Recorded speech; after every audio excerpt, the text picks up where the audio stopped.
자, 역대 대통령 부인들로 한번 가보겠습니다. 제가 공부를 많이 해왔습니다. 이승만. 이승만은요, 원래 그 옆에 맨 오른쪽에 여성분 계시잖아요. 이분 성함이 박승선 씨예요.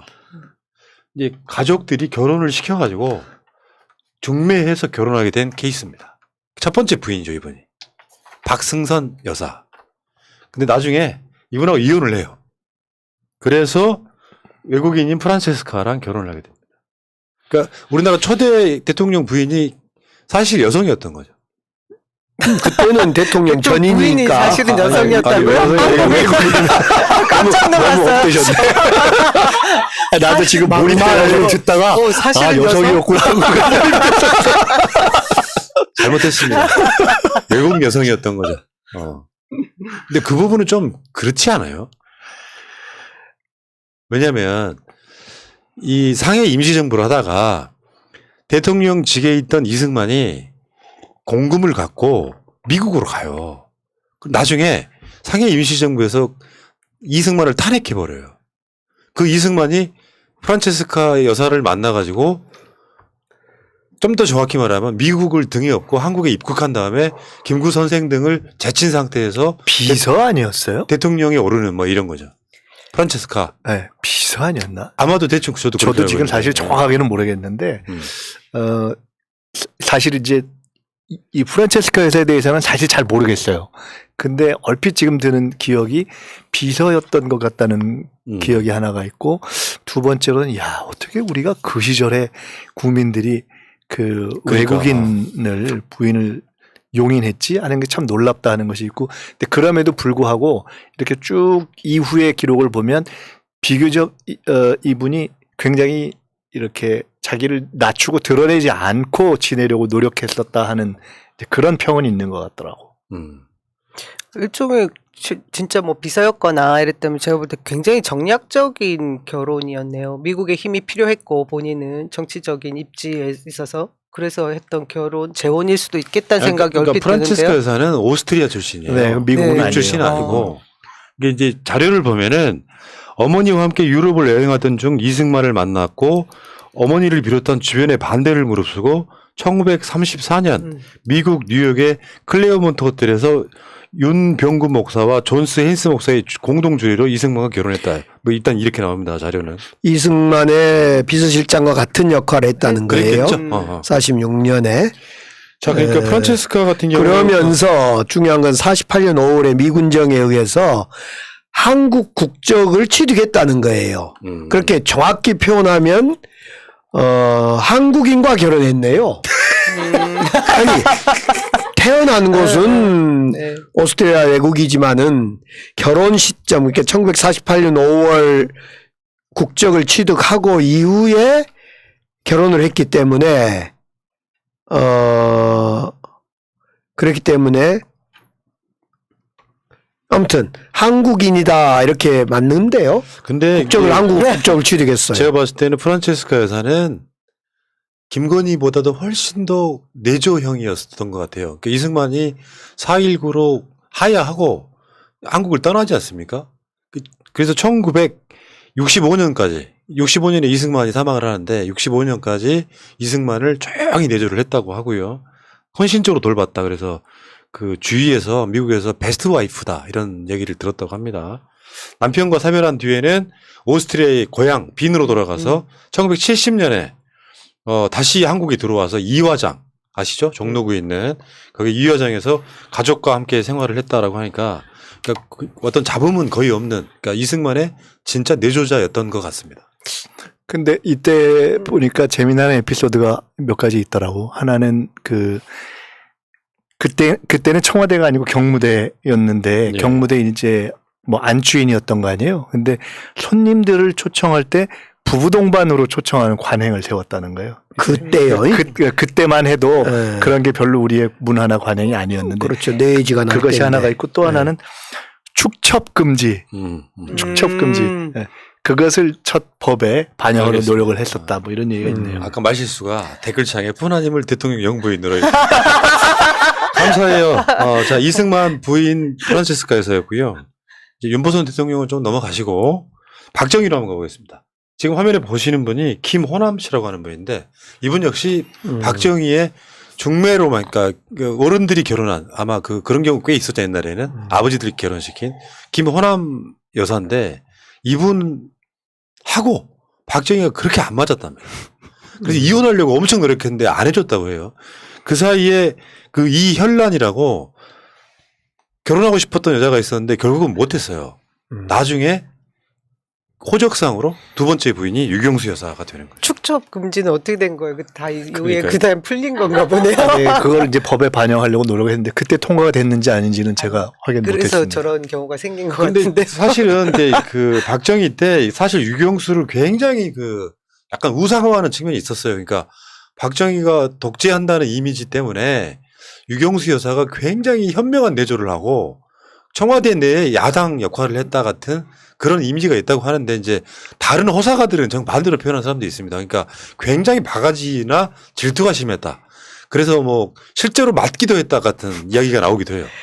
요새처럼 이렇게 정보가 막 투명한 때가 아니니까 그죠. 굉장히 좋게 포장되어 있는 경우였을 수도 있겠다는 생각이 듭니다. 사실 뭐 지금 박근혜나 박근영 씨의 모습을 보면 유경수 여사가 살짝 떠오르거든요. 그냥 그 그쵸. 느낌이 있는데. 근데 알려진 그렇게- 바에 따르면 안가 같은 데서 여성들과 술을 마시는 게 일상화돼 있던 사람이기 때문에 유경수 입장에서 그거를 질투 안 했을 리가 없잖아요. 네. 근데 계속해서 현모양처 이미지를 뒤집어 씌워서 국모라는 그 이미지를 처음으로 갖고 있던 사람이 유경수였다는 거죠. 실제로 상황은 그렇지 않았다. 그 이야기는 뭐 야사에 보면 굉장히 많이 나오는 얘기 중 하나예요. 어떤 부처가 왜 그 부처도 씨앗을 보면 돌아선다 이런 말 있잖아요. 그 씨앗이 쌍시옷이 아니고요. 시옷의 씨앗이에요. 여기 소위 말하면 첩 이런 뜻이거든요. 그러니까 부처도 씨앗을 보면 돌아선다고 하는데 박정희가 일상의 생활에 그렇게 좀 문란했다고 하면 유경수 여사가 현모의 양처 내조했을 가능성은 없어 보이는 거죠. 그러니까 언론이 만든 일종의 허상 같은 이미지일 가능성이 높다. 그때 그래도 박정희 때 유경수 배우자 부인 영부인은 아니 뭐라고 그때 불렀죠? 그때는 그때 영부인 아니에요? 영부인. 어, 유경수 여사. 주로 이제 시혜적으로 다니면서 여러 가지 복지단체나 자선단체에 오너가 돼서 이랬던 그러다 보니까 아무래도 좀 포장되고 뭔가 베푸는 사람, 따뜻한 국모, 예? 따뜻한 어떤 뭐 이런 이미지를 당연히 만들어내는 거에 당연했겠죠. 최근에 그 박근령 씨가 대선 출마 선언했죠. 거기가 지금 딸인가요? 박근혜 동생. 박근혜 동생. 그리고 그 박지만 이렇게 이나 밀려였던 거고요. 한 명이 더 있죠. 그 박재옥 씨라고. 아까 김호남 여사와 사이에 난 딸 한 분이 더 계십니다. 자, 어쨌건 유경수 여사는 그래도 국민들이 알고 있기에는 상당히 국모상을 갖고 있던 바로 그런 사람이 아니냐. 또 마지막에 이제 비운의 죽음을 맞이하다 보니까 또 더 그런 것이 있었을 거예요. 그 유경수 사망 사건과 관련해서 또 여러 가지 음모론이 있죠. 문세광. 그러나 근데 분명한 총에 맞아 죽은 건 네. 사실이란 근데 거죠. 어떤 총이냐에 대한 논란이 지금도 있는데 그 후에 사실상 박정희가 독재가 강화되는 그런 요소로 작동을 했다. 그 사실은 이제 부부 두 사람의 관계라는 걸 우리가 정확히 사실은 알기는 어렵잖아요. 또 음모론이라든가 그 당시에 뭐 그 사망 당시의 정황 이런 거에 대해서 정확하게 알기도 어렵고 둘의 관계에 대해서 정확하게 알기도 어렵고 근데 이제 분명한 거 하나는 저거는 있는 것 같아요. 어쨌든 객관적인 시점으로 그 유기여사가 그 총을 맞고 사망했던 그 시점을 전후해서 훨씬 더 급속히 박정희가 정치적으로 인간적으로 이 피폐해져 갔다. 그다음에 이 어떤 예를 들어 정치에 있어서의 독재라든가 이런 여러 가지도 훨씬 더 심해졌다 하는 불안정한. 평은 그러니까 불안정성에 대한 예, 평은 있는 거니까 관계가 좋았건 아니건 어쨌든 부부 관계를 형성하고 있는 특히나 어떤 권력자로서의 대통령의 위치에서 그렇게 됐을 때에 갖는 영향력이 얼마나 큰가 하는 거를 이제 반증하는 건데 제가 이 얘기를 왜 하냐면 옆으로 잠깐만 샜다가 간다면 저는 우리가 좀 이따 그 얘기 나올지 모르겠지만 윤석열 후보가 김건희 배우자 등판 없이 갈 수 있다라는 얘기를 가령 이제 하고 한 게 아까 처음에 우리가 했던 말이 막 이것저것 나오는 것과 같은 게 최근에 급속히 더 멘탈이 무너지는 거 아닌가 하는 그렇죠. 예, 예. 그게 아마 실질적으로 우리가 제가 알고 듣기에는 특히 전에 듣기에는 두 사람의 관계에 있어서 특히 정치적인 어떤 영향력이라든가 이런 일종의 주도성 이런 것은 부인 쪽에 더 있는 것이 아니냐라는 얘기가 좀 하다하잖아요, 네. 사실은. 그러면서 전체적인 메시지가 무너지고 하는 것에도 훨씬 더 영향이 큰 거 아닌가. 그래서 최근에 본인이 이제 등판 안 할 거다라고 얘기한 거는 난 상당히 중요한 변곡점을 하나 지난 거 아닌가 하는 생각이 들어요. 조금 이제 다른 얘기로 샜지만. 예. 다음에 최규하는 넘어갈게요. 그 홍기 여사라고 워낙에 짧은 기간 영부인을 했던 거고요. 자, 그 다음에 전두환과 이순자죠. 여기서부터는 이제 좀 그 유경수랑 다른 이미지의 소위 퍼스트 레이디가 등장하는 상태 아닙니까? 상당히 그 치맛바람이 좀 셌던 뭐 이런 사람. 이순자 여사는 좀 표독스러움, 전두환이 그래서 그런가 매우 좀 오기스러운 표독스러움 이런 것들이 많이 보였던 거지요. 그 잘 알려지지 않은 사실인데 이순자 씨가 이화여대 의대를 다니다가 전두환을 만났대요. 의대? 의대가 아니던데? 의대가 아니고 이화여대 의예과 중퇴네요. 네, 맞습니다. 그 만나서 결혼하는 바람에 학교를 그만두게 된 케이스. 지금 대통령 부인들 중에 이대 출신이 4명이나 있습니다. 이화여대. 네. 당시에는 뭐 그럴 수 있다고 보고. 이순자 여사는 전두환 이제 최근에 사망을 했습니다마는 전두환의 5.18 관련을 앞두고 정말 표독스럽게 전두환을 비호하거나 엄호하는 이런 것들이 영 보기가 안 좋았어요. 그래서 그 상당히 저는 개인적으로 좀 그냥 아무튼 표독스러운 사람. 우리는 이제 학교 때 전두환 주걱턱 이렇게 놀리고 막 그랬는데 인간적으로 막 놀리고 그랬는데 주걱턱이다 이랬는데 그건 이제 좀 미우니까 미우니까 그런 거죠. 소리가 나오는 건데 예. 그러면 안 되겠지만은 근데 결국은 지금 나이 80 다 돼 가면서 지금도 훨씬 넘었죠. 80 넘었어요. 90 지금도 다 됐죠. 조금 국민들한테 좀 좋은 소리 안 듣고 지금 나이를 그렇죠. 먹어가고 있죠. 전두환한테 최근에 한 말 있죠. 우리 남편은 민주화의 아버지다. 그러니까 80년 땡전 뉴스 할 때요. 딱 띠띠띠 하면 전두환 대통령은 하면서 마지막에 어떤 게 있었냐면은 한편 이순자 여사께서는 같이 동정을 보도하는 바로 그런 시절이 있었죠. 그 이순자하고요. 뭐 관련해서도 아마 그러니까 유경수는 그래도 박정희한테 뭔가 좀 좋은 쪽에 조언하는 이미지가 있다면 전두환보다 더한 사람이라는 이미지가 이순자한테 있었죠. 만약에 김건희 같은 사람이 만약 이 영부인이 된다면 그럴 리는 없겠지만 이순자일 과일 가능성이 되게 높아지는 거예요. 모델상으로는. 훨씬 더 심할 거예요.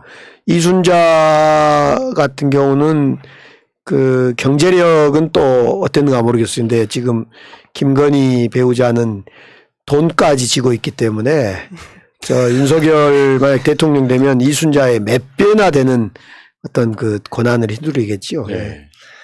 그 얘기를 하니까 생각나는데 어디서 들었던 기억이 나요. 그 이순자 그 처가에서 전두환 육사 시절에 가면 항상 빳빳한 돈으로 봉투에 탁 해서 어디 꿀리고 다니지 말라고 항상 이렇게 용돈을 줬다는. 그래서 아마 그 대통령이 된 이후에 아까 시작은 전두환으로 하고 끝나는 건 이순자로 했던 그 당시의 뉴스의 구성이 그렇게까지 된 데에는 그 둘의 그런 역관계가 상당히 작동한 거 아닐까 싶어요. 보통 센 분이 아니시란 생각이 드는 게요. 지금 제 지역구의 국회의원인 윤상현 의원이 전 사위잖아요. 아, 맞다. 그때 이제 그 전효선 씨 자신의 딸을 붙여준 사람도 이순자 여사고 전 들었어요. 근데 중요한 거는 이들이 이혼을 하고 나서 전효선 씨에 있는 자식을 다 전 씨로 바꿨어요. 윤 씨에서 호적을 바꿨던 것도 이순자 여사의 뜻이었다고 이번에 하더라고요. 윤상현이 손주들을요. 네. 전두환 사망하고 나서 장례식장에 갔을 때 굉장히 분위기 안 좋았던 소문이 있잖아요. 원래 정말 뭐하러 그 이혼 왔냐? 이후에 아. 예, 굉장히 일을 갈고 계신 분이 이순자 네. 여사라고 하더라고요. 전 들었는데 그리고 굉장히 세신 분이라고. 그 당시에 80년대 초에요. 뭐 노래 제목, 영화 제목에 순자가 들어간 건 다 금지곡 되고 영화 상영도 못했다고 하니까 지금 같으면 정말 있을 수 없는 이야기잖아요. 영부인하고 이름이 같은 게 들어가면 금지곡이 되고 영화를 상영을 못하는 이거 말도 안 되는 거죠. 그런 분이 지금 자기 남편을 민조의 아버지라고 해요. 그래서 그 배경은 그거 아니에요? 6.29를 내가 했다. 그런 논리거든요, 지금. 어처구니가 없고요. 자, 그 다음에 노태우, 김옥숙.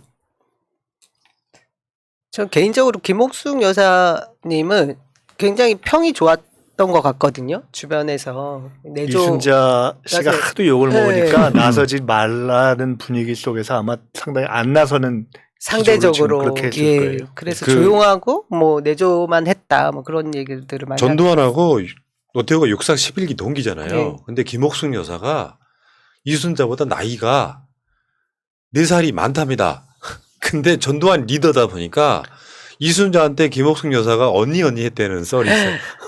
그게 완전 그러니까 전두환을 정점으로 그 밑에는 다 꼬붕들이었던 거죠. 군인들 그렇지 않아요? 자기 상관의 그 계급이 언니라 그래. 형님이라 했죠, 형님. 형님. 형님이요? 형님. 언니, 형, 그리고 형님. 어. 근데 저는 이제 김옥숙 우리 여사는 여러 가지 이제 뒷이야기는 모르겠지만은 대통령 당선되자마자 5.18 그 구묘역, 그러니까 망월묘역에 와서 몰래 와서 그 망월묘역에 참배했던 그런 적이 있거든요. 나중에 이 사진이 그 공개되는데 그런 걸 보면 한켠에 정말 그 또 다른 면이 있었던 것 같아요. 그래서 이번에 전두환과 달리 노태우 대통령은 국장을 치르고 전두환은 국물도 없고 이런 일이 좀 있었던 거 아닌가. 국물이요? 그렇죠. 알겠습니다. 그러니까 이게 네. 재밌는 비하인드인데 아까 그 형님이든 언니든 이순자가 나이가 4살이나 어린데도 그렇게 불렀다 그랬잖아요. 나중에 노태우가 대통령이 됐을 때 전두환 부부를 청와대 초청했잖아요. 그때 순자 했대요. 아니 김옥숙 여사가 이순자한테 제국이 엄마라고 불렀답니다.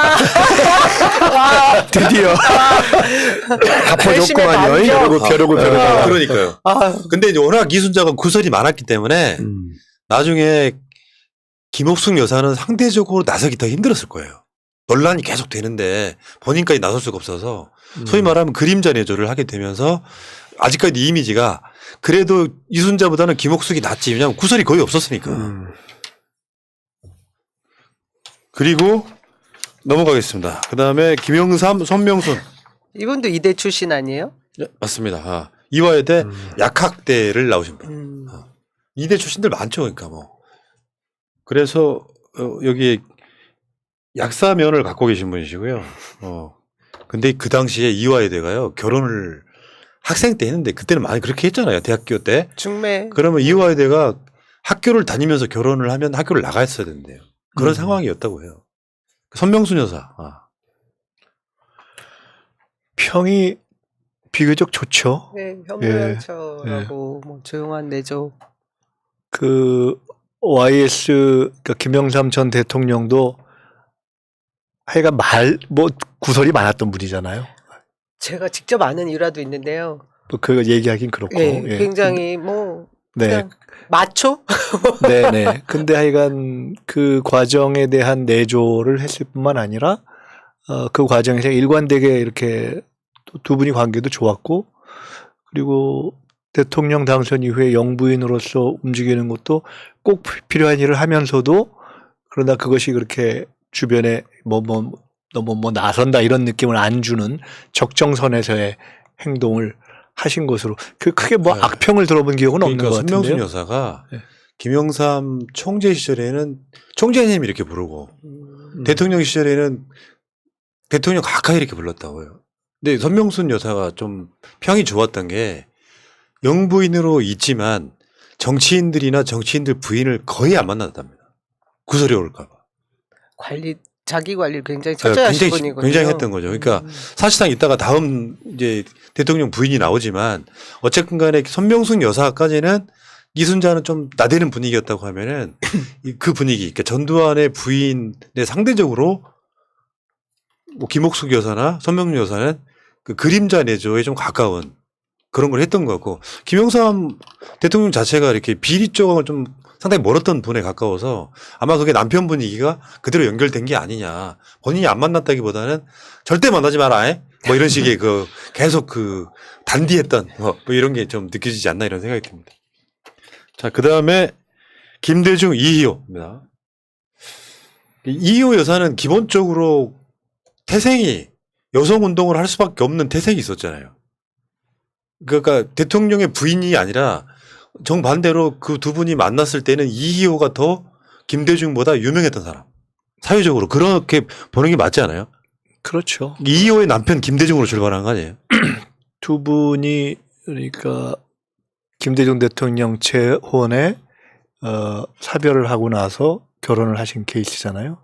근데 주변에서 다 말렸다는 거 아니에요. 그러니까 훨씬 그 당시 시점으로 볼 때 김대중보다 이희호의 당시의 상황이나 이후의 전망이 훨씬 좋았다는 거죠. 근데 그럼에도 불구하고 일관되게 내조를 했고, 근데 그냥 또 내조를 하는 것이 아니라 딱 필요한 정치적인 역할은 다 하시고, 그래서 네. 아마 세계 정치사에 굉장히 드문 케이스일 거예요. 그렇죠. 그러니까 뭐 루즈벨트 대통령, 미국의 엘라노 정도 외에 글쎄 누가 있을까요? 그러니까 둘 다 자기 영역을 딱 가지면서 대통령과 영부인으로서 자기 역할을 해서 존경받는 케이스가 굉장히 드문 케이스 아닌가. 그러니까 동교동의 그 문패에서 보듯이 기본적으로 김대중 대통령이 이희호 여사한테 프로포즈 할 때는 본인 자체가 더 좀 급이 낮은 사람이었던 인식이 있었던 것 같고, 그러니까 평생 동기적 관계가 될 수밖에 없는 그 구조였던 것 같고요. 이희호 여사는 이화여자, 그러니까 이화여대에 나왔고요. 서울대학교까지 가요. 교육학과를 졸업하고 미국 램버스 대학교 사회학 학사, 스칼릿 대학교 대학원에서 석사, 뭐 그러면서 엄청난 엘리트, 그러니까 1922년생이니까 어마어마한 엘리트셨던 거죠. 그런 분이었기 때문에 김대중 대통령이 무명의 정치인 시절에 딱 소위 말하면 좀 표현을 좀 속되게 표현하면 낚아챈 뭐 그런 케이스에 가깝고, 우리나라 페미니즘 운동의 1세대, 지금의 페미니즘과는 좀 결이 많이 다르죠. 우리 이호 여사님이 돌아가셨을 때 대통령 문재인 대통령을 제가 모시고 그 동교동 사택에 그 뭡니까 대통령이 그때 이제 외국에서 돌아온 날이었는데 외국 순방 갔다 돌아온 날 그때 직접 저 조의를 표했던 대통령이 직접 조의를 표했던 그런 맞습니다. 예, 기억나네요. 일도 기억나네요. 저는 그 얘기를 들었어요. 정말 그 규칙적인 생활에 있어서 칼 같은 분이시라고. 그리고 그 반듯한 자세를 하루 종일 유지하시는 분, 그런 본인에게도 엄청나게 엄격한 분이란 얘기를 들었어요. 예. 자, 김대중 이희호 여사였고요. 다음에 노무현 권양숙 가볼게요. 어떻게 평하실래요? 권양숙 여사는? 저는 직접 뵙고 이제 식사도 한 적이 있는데, 가장 최근에 그냥 너무 푸근한, 여전히 굉장히 인정 많고, 예, 그러니까 그런 권양숙 여사는 정말 어른이시더라고요. 평범 중에 평범이신 분이고, 간단히 말해서 노무현 대통령이 고시 공부할 때 합격할 수 있도록 조용히 내조했던 것부터 출발하죠. 크게 이제 그러니까 두드러지지는 않지만 그냥 보통 가정에 있는 굉장히 현모양처형 부인 이렇게 보면 되죠. 근데 노 대통령이 그 비교적 젊은 정치인 시절에 쓴 책 중에 아내, 제목이 여보 나 좀 뭐 도와줘가 뭐 그 책이 있지 그렇죠. 여보 나 좀 않았어요? 도와줘. 그러니까 김대중 대통령, 김대중 이희호 두 분의 경우가 상당히 동지적인 관계이면서 뭐 이렇게 그랬다면, 저는 노무현 권양숙 두 분은 저도 그 시절에 지켜본 적이 있거든요.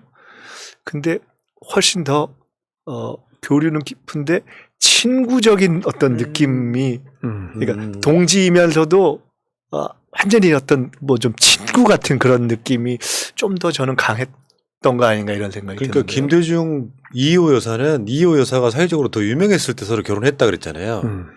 근데 권양숙 여사나 노무현 대통령은 서로 어려웠을 때, 고시 공부하기 전부터 내조를 해야 되는 상황이면 그 상당한 동지적 관계로 출발하는 거 아니에요? 고향 분들 아니세요? 고향에서 다 연을 맺은 분들이시잖아요. 네. 그죠? 그리고 이명박, 김윤옥 이분도 좀 정말 장난 아니신 분이죠, 이미지가.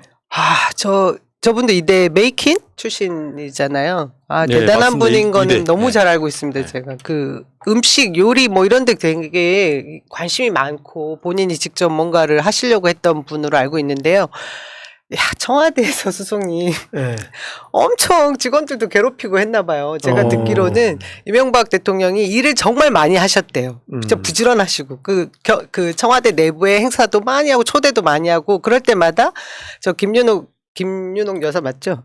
예. 씨라고 하세요. 김윤옥 씨 여사님이 그때마다 모든 이제 참견 아닌 참견 그 음식에 대해서도 막 그렇게 하셨는데 제가 실제로 이게 재밌는 에피소드인데요.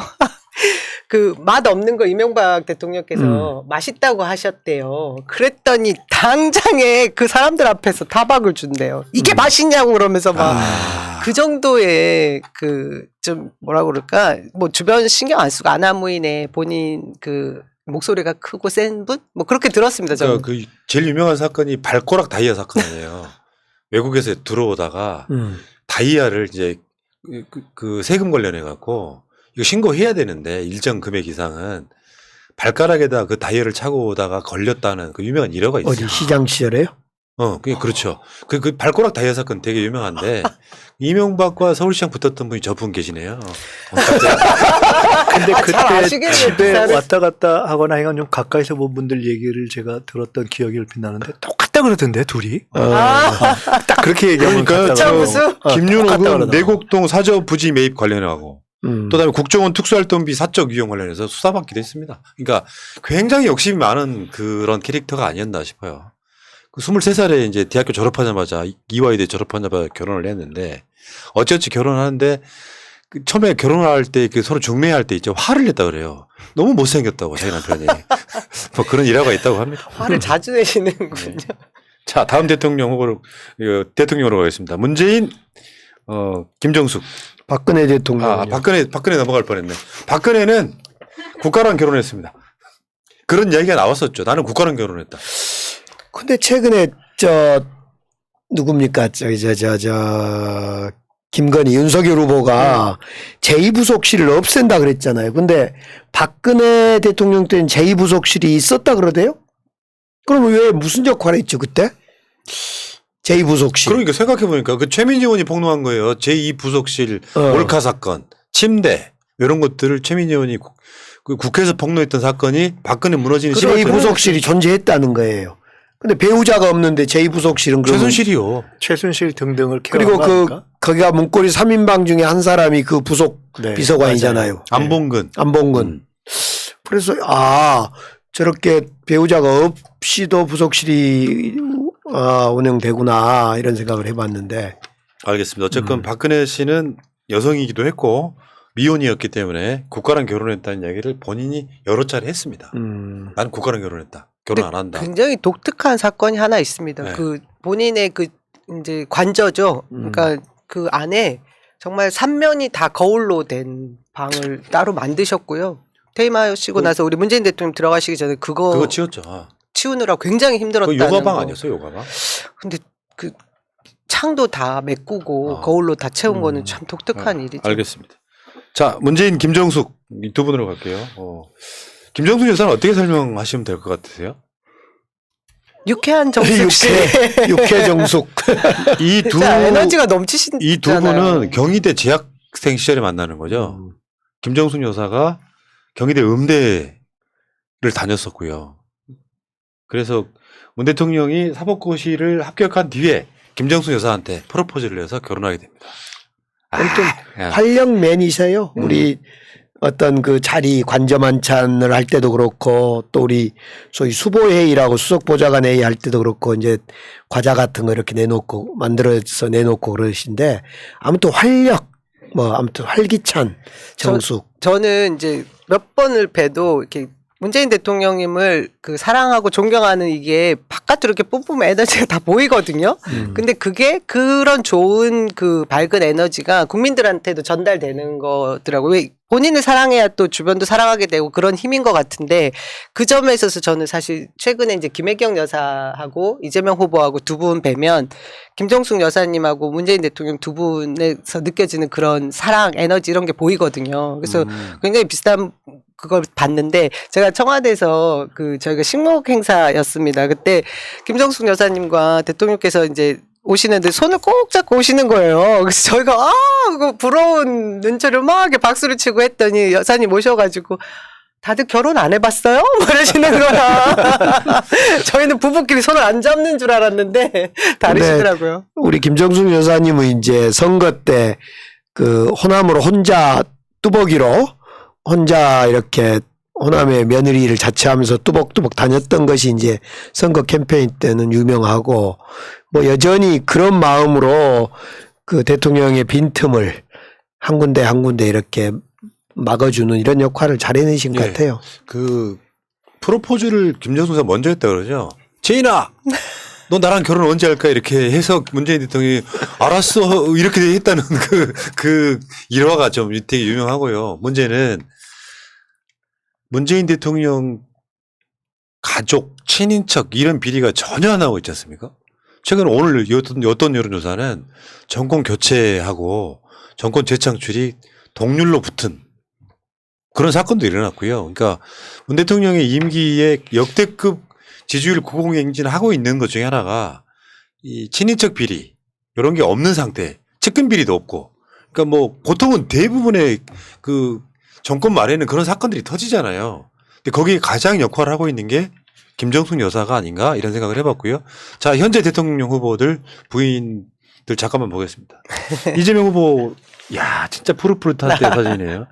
굉장히 젊었을 때 사진 같은데 이재명 후보도 결혼을 20대 27? 뭐 이렇게 했었죠. 그러면 20대 후반 정도 될 것 같은 사진이고 최근 사진 하나 한번 보겠습니다. 어떤 사람들이 자꾸 뭐 이렇게 낙상 사고 났을 때 야구장 사진인가요? 이제 코리안 시리즈 한국 시리즈 할 때 고척돔에서 찍은 사진이고요. 자, 그다음에 윤석열 씨는 공식 석상에 지금 나온 게 거의 유일하죠, 이게.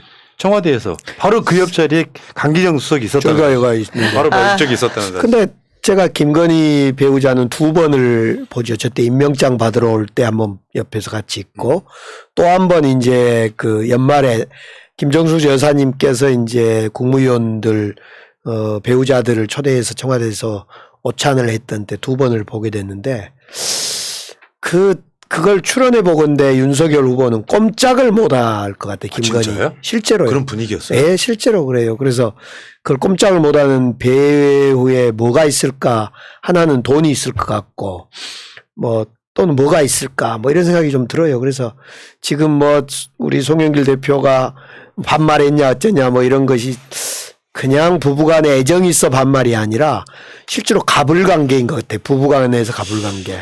제가 오늘 그 얘기 때문에 제가 오늘 당번 대변인 때 오전에 이제 이런저런 회의를 하면서 그 얘기가 나왔거든요. 송영길 대표님 어제 그 인터뷰 내용이 문제가 됐다. 그 부부간에 반말들을 되게 많이 하는데 이것이 마치 지금 뭐 남녀간의 그 차별처럼 들려서 문제가 있었다 했는데 뒤에 취재를 해보니까 송영길 대표께서 지금 우리 수석님 말씀처럼 그 상황들을 전체를 전달을 못한 거였더라고요. 제가 들어보니까 이게 그 배경이 제가 지금 회의가 있어서 가야 돼서 그에게 하는 말을 가면 막말하는 저는 사실 수준. 오늘 영부인 쭉 이렇게 훑은 거를 우리가 잘 모르는 내용도 있기 때문에 야, 이게 무슨 의미가 있나 이렇게 하면서 쭉 봤는데 하다 보니까 이게 의미가 있네 이런 생각이 드는 거예요. 제가 그냥 하는 방송이 예, 아닙니다. 예. 아니 그러니까 김건희 씨가 이순자 전두환 관계와 가장 유사성이 높겠다 하는 생각이 그렇죠. 딱 들어요. 지금 보니까. 그러니까 우리 강수덕 지금 말씀하셨지만은 제가 듣기도 저도 사실은 조금 들었거든요. 아주 구체적으로. 근데 그 관계가 상당히 정무적으로, 그러니까 제가 정무적이라고 할 때는 우리 흔히 얘기하는 정치적 이런 정무적이거나 정치의 정치하고 무속의 무자 합친 정무적 주도성이 확실히 부인 쪽에 있는 것 같아요. 그리고 굉장히 부인에 대한 태도가 굉장히 그 경청하고 공손하다는 표현을 굴욕적인 네. 정도 수준. 그래서 그 현장을 직접 보신 분이 여기 계시니까. 네네네. 그런 게 아까 말씀처럼 하나는 이순자 전두환 두 케이스에도 그랬듯이 일단 경제적인 뒷받침을 상당히 해준 걸 무시할 수가 그렇죠. 없는 것이고 그 위치에 갈 때까지 쭉 끌어가는 것이 그냥 보통 어떤 일반적인 어떤 예를 들어 김대중 이호 같은 동지적인 관계라든가 아니면은 정말 어떤 인간적인 친구적 이런 것이 아니라 어떤 목표를 정해놓고 그거를 끌어올려간 주도성이 부인 쪽에 있는 것에서 관계가 상당히 달라서 거기에 무속의 힘이 그게 차이가 저게 상당히 정무수석도 근사하구나. 정치와 무속의 정무수석 네, 처음 들은 이야기라서. 김민석 우리 예. 의원은 지금 먼저 가시고요. 예. 회의 가셔야 돼요. 예. 나머지 시간은 우리가 잘 가시. 마무리하겠습니다. 예, 정무수석. 네, 그러네요. 무속이구나, 무속. 그러니까 그 최근에 김혜경 여사가 JTBC랑 인터뷰한 거 보면은 다음 퍼스트 레이디가 되시면 뭘 하고 싶으세요라는 질문에 그 이야기 그 대답을 안 하고 다음 퍼스트 레이디가 대통령 부인이 되는 사람한테 부탁하는 내용으로 인터뷰를 하더라고요. 예, 김혜경 예. 여사가 난 굉장히 인상적이었어요. 그게. 그러니까 제가 봤을 땐 그래요. 보통의 부인들이요. 남편들이 정치한다고 하면 반대합니다. 좋아하지 않는다고요. 힘든 길이라는 걸 알기 때문에. 근데 남편을 정치로 떠미는 사람들도 있습니다. 근데 최근에 윤석열이 김건희 밖으로 안 낼 거다라는 뉘앙스로 이야기하면서 김건희는 등판하지 않고 영부인도 없애버리겠다 뭐 이런 표현을 쓰고 자기 부인은 정치를 싫어한다 그랬잖아요. 근데 우리가 알고 있는 거랑 다르잖아요. 윤석열은 김건희와 김건희 엄마, 그러니까 윤석열 기준으로 보면 엄마와 장모, 본인과 처와 장모를 어떻게 좀 살려보려고 출마를 한 거죠. 근데 후보까지 돼버렸는데 본인은 이제 검찰총장 그만두고 나오면서 최소 우리 가족은 살려야 되겠다. 이게 출마의 이유고 이제 후보가 됐으니까 후보가 되면 그 수사도 못 들어올 거다, 막아줄 거다 이런 가족 때문에 출마한 사람 아니냐.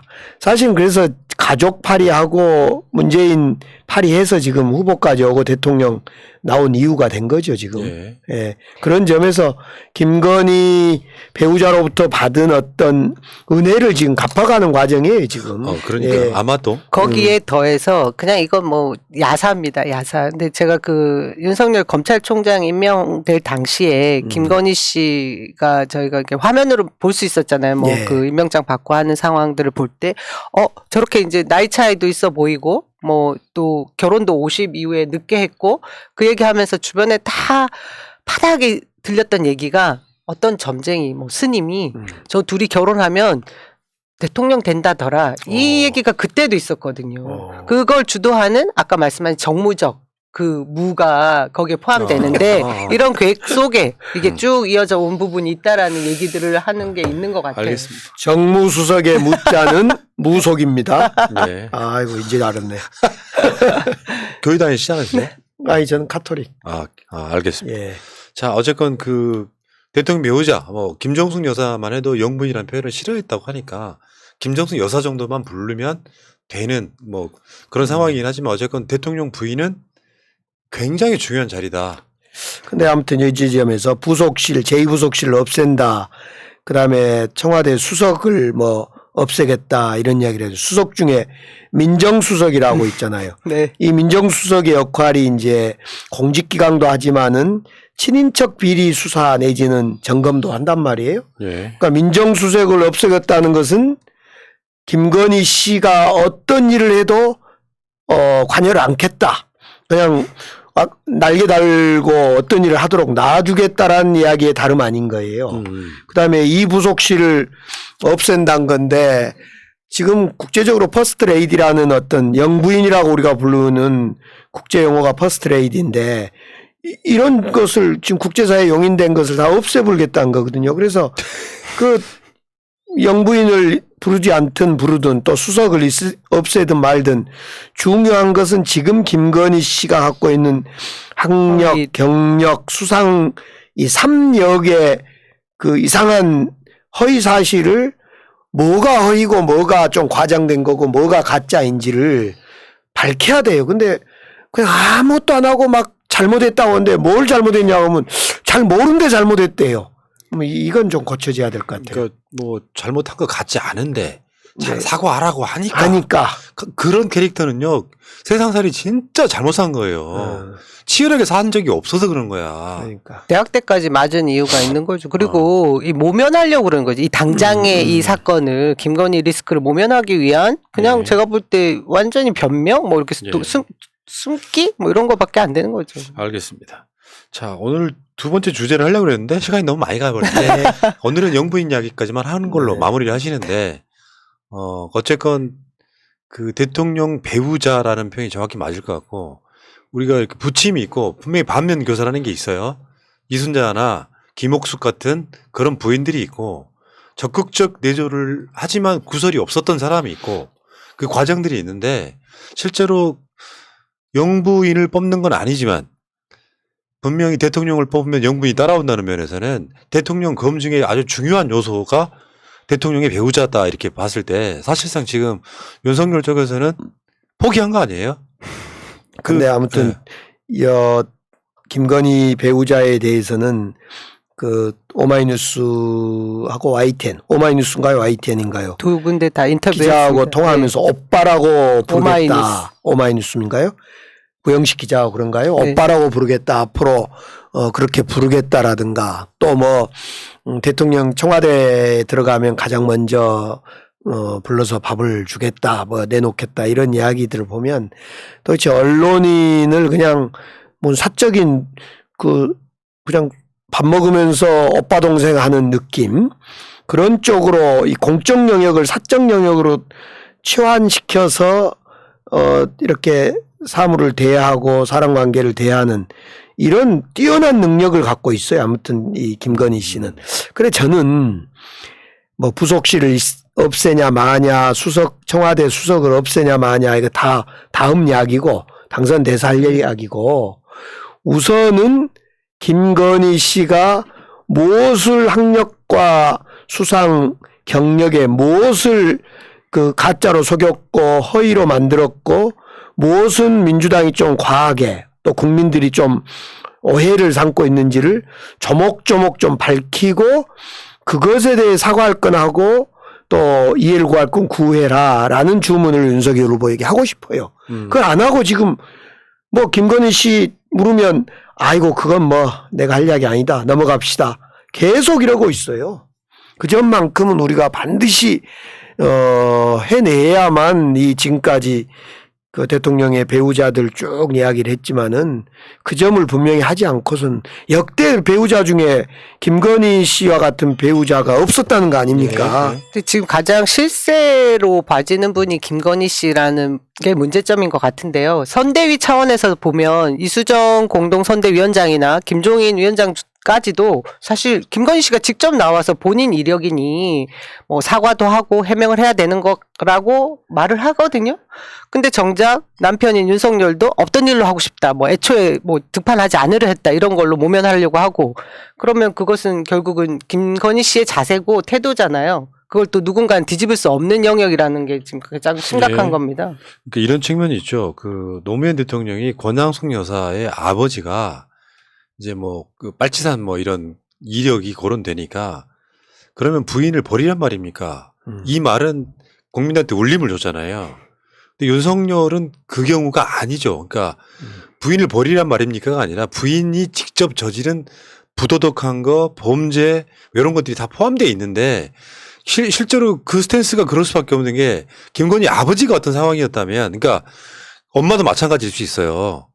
김건희 어머니가 약간 범죄성이 있는데 김건희는 좀 그렇게 살지 않으려고 노력했다라고 하면 그게 어느 정도 통하는 구석이 있는데 이거는 뭐 모녀가 앞서거니 뒤서거니 하고 있는 상태에서 이거 실드 칠 수도 없고 안 칠 수도 없고 정말 애매모호한 상태가 벌어진 거다 이렇게 보는 거죠. 그러니까 본인들은 조국 장관네처럼 검증 안 당할 거라고 생각했나? 왜 대선을 어떻게 나오죠 그게? 그럼 윤석열 후보는 이래야 되겠구만요. 그 다른 이야기랑 그러면 김건희 부인을 제가 감옥에 보내라는 겁니까? 네. 공정의 잣대는 똑같아야죠. 이렇게 말씀드릴 수밖에 없는 걸 본인이 잘 알 것 같아요. 그러니까 검사 출신이 모를까? 갖는 몰라요. 예. 검사 출신이 갖는 그들만의 아주 독특한 것 중에 하나가 그거거든요. 사실관계에 있어서 잘못을 인정해버리면 수사랑 연동이 되기 때문에 절대 사과하지 않는 게 그들만의 룰 같은 거예요. 잘못한 건 없지만 사과하라고 하니 사과할게. 딱 그 정도 스탠스잖아 지금. 이제 이것을 그 잘못을 인정한 순간 수사 들어가야 되고 수사 들어가는 순간 이제 우리 조국 수석과 비교해서 이제 도대체 헤어날 길이 없다는 거예요. 그런 점에서 끝끝내 인정하지 않고 인정하지 않으려니까 김건희 씨는 끝끝내 국민들한테 내놓지 않고 얼굴을 보이지 않고 대통령이 되면 아마 이혼 절차를 밟나요 그러면? 자 그러면은 제가 수석님한테 마지막 질문 하나. 네. 조국 장관 대선 출마론이 지금 막 번지고 있거든요. 윤석열도 하는데 그보다 한 100배는 더 깨끗한 조국 장관 대선 출마는 어떻게 생각하십니까? 그것은 음모론입니다. 음모론. 그 플랜 B를 작동시키고 싶은 지금 사람들의 말고요. 다음 대선. 다음번에 그러니까 지금 일각에서는 저 정도 되면 조국 장관이 대선 출마하는 건 나쁘지 않겠다. 아니 다음번은 제가 하려고 했는데 응원합니다. 예. 아니 사실 조국 장관이 저렇게 뭐 서울대에서 강의도 못하고 유폐되다시피 한 게 말이 됩니까? 말도 안 되죠. 조국 장관이 방송 한번 출연시켜야 되겠다. 안 되겠다 진짜. 공개 활동하세요. 뭐가 본인이 뭐 어떤 죄를 줬다고 저러시는지 모르겠네. 네. 네. 자 알겠습니다. 오늘 승리의 정석은 대통령 역대 배우자들과 현재 김건희 뭐 상황까지 좀 대충 알아봤는데 그래도 있잖아요. 제일 큰 문제는 배우자도 배우자지만 본인이 가장 큰 문제 아니겠습니까? 네. 이분은 정말 본인 뭐 주위에 기댈 게 하나도 없는 대체 어떤 기대가 안 되는 바로 그런 후보가 아니었나 싶어요. 자 본격 정치 수업 승리의 정석 9번째 시간은 이렇게 마치도록 하겠습니다. 자 고생하셨습니다. 고맙습니다. 네. 고맙습니다. 현재로 저들을 물리치자. 바이러스에게는 마스크가 없다. 어서 가자 바이러스보다 먼저. 그러니 내일보다 먼저 가자. 우리들의 희망을 형제이게 하자. 설령 그것이 내일이라 해도 현재로 저들을 물리치자.